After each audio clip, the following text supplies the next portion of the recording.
Assalamualaikum warahmatullahi wabarakatuh.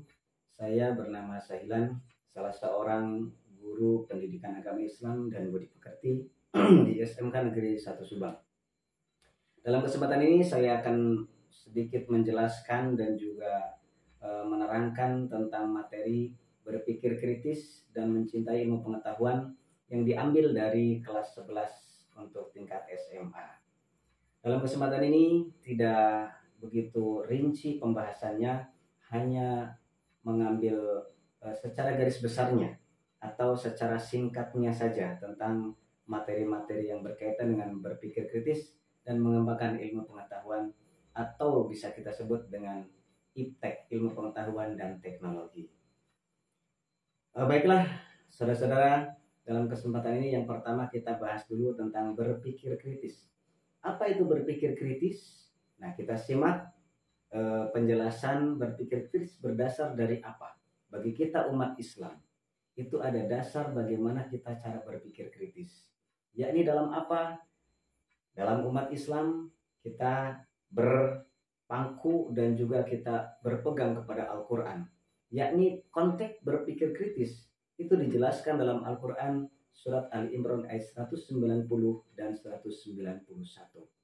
Kemudian apa isi kandungan daripada berpikir kritis itu sendiri? Yakni berpikir kritis itu menurut beberapa pendapat, salah satunya adalah Imam Ibnu Katsir, isi kandungannya pada ayat 190 menjelaskan penciptaan langit dan bumi, juga pergantian malam dan seterusnya. Kemudian pada ayat 191 dijelaskan bahwa ulul albab adalah orang-orang yang berpikir. Kemudian daripada itu ada juga tentang berpikir kritis, itu dijelaskan dalam hadis riwayat Tirmidzi yang bisa kita simak hadisnya berikut, karena ini merupakan salah satu pedoman, salah satu contoh bagaimana kita mengambil dalil, ada dari ayat Al-Quran dan juga dari hadis Rasulullah SAW. Kemudian kandungan daripada hadis tersebut kita lihat juga isi kandungan daripada hadis tersebut. Yang pertama, orang-orang yang benar-benar cerdas, orang-orang yang memikirkan kehidupan akhirat, dan juga seterusnya. Itu ada sekitar 5 penjelasan tentang isi kandungan daripada hadis yang tadi. Kemudian pengertian-pengertian daripada berpikir kritis itu sendiri apa? Yakni menggunakan akal budi untuk mempertimbangkan dan memutuskan sesuatu. Sedangkan kritis berarti sifat tidak mudah percaya dan tajam. Langkah-langkahnya juga ada beberapa hal untuk menjadikan kita orang berpikir kritis. Kemudian bagaimana cara membiasakan kita meningkatkan kemampuan berpikir kritis? 1, giat mengikuti ilmiah dan diskusi, memperbanyak membaca buku, aktif bertanya terhadap sesuatu hal yang belum jelas, memastikan kebenaran informasi yang didapatkan, kemudian kritis terhadap informasi yang diterima. Tidak ditelan mentah-mentah, tapi kita proses dulu, dipikirkan dulu.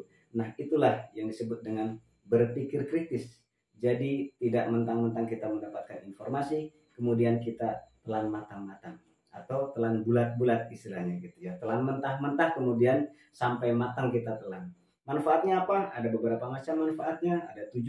Di antaranya memahami makna dan hikmah di balik ciptaan Allah, kemudian juga banyak lagi manfaatnya. Selain daripada itu adalah tentang masalah berpikir kritis. Kemudian bagaimana dengan ilmu pengetahuan atau misalkan kita sebut dengan IPTEK, ilmu pengetahuan dan teknologi. Kita bahas tentang ilmu pengetahuan dan teknologi secara singkat. Mari kita simak pembahasan berikut ini. Ilmu pengetahuan dan teknologi ini kita bisa ambil dalilnya dari surat Ar-Rahman ayat 33. Surat Ar-Rahman tersebut adalah merupakan satu ayat yang bisa kita ambil untuk menjadikan dalil bagaimana ilmu pengetahuan dan teknologi.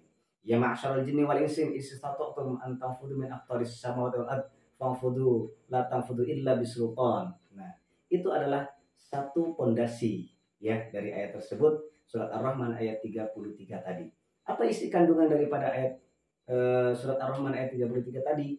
Yakni peringatan kepada jin dan manusia bahwa mereka tidak akan sanggup lari dari ketetapan Allah Subhanahu wa taala dimanapun mereka berada. Ya, kemudian juga ada beberapa hal tadi isi kandungan. Boleh nanti kita ulang lagi videonya gitu ya untuk memperjelas dan juga supaya kita mendapat keterangan yang lebih bagus lagi. Kemudian pengertiannya, saudara, ilmu berasal dari bahasa Arab. Al-ilmu adalah pengetahuan tentang sesuatu yang diperoleh secara ilmiah.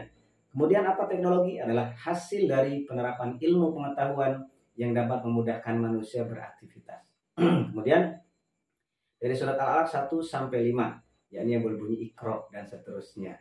Nah, kemudian setelah itu, setelah kita mengetahui apa itu ilmu teknologi, apa itu ilmu, apa itu teknologi, kemudian kita lebih membahas lagi iptek, bagaimana penerapannya dalam kehidupan kita, penerapan berpikir kritis dan ilmu pengetahuan dan teknologi dalam kehidupan sehari-hari.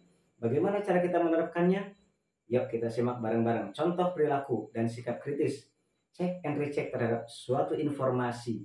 Apabila kita mendapatkan informasi dari luar, maka kita cek terlebih dahulu. Jangan sampai ilmu pengetahuan atau informasi yang datang kepada kita itu kita tidak cek, kemudian kita share dan akan menjadi informasi yang salah. Kemudian penerapan berpikir kritis dan iptek dalam kehidupan sehari-hari apa? Sikap para pelajar untuk mengembangkan pengetahuan dan teknologi. Senang membaca buku pengetahuan, selalu ingin mencari tahu tentang alam semesta, tidak malu bertanya karena merasa masih kurang, karena merasa masih banyak yang belum diketahui. Bagaimana kesimpulannya? Semua ciptaan Allah Subhanahu wa taala, baik langit, bumi dan seisinya, adalah sebagai tanda kebesaran Allah Subhanahu wa taala bagi orang-orang yang berpikir, yaitu ulul albab. Diciptakan langit dan bumi adalah untuk berpikir. Ya, terima kasih. Itu saja yang bisa dapat saya sampaikan. Mudah-mudahan ada manfaatnya. Dan terima kasih. Mohon maaf atas segala kekurangan. Assalamualaikum warahmatullahi wabarakatuh.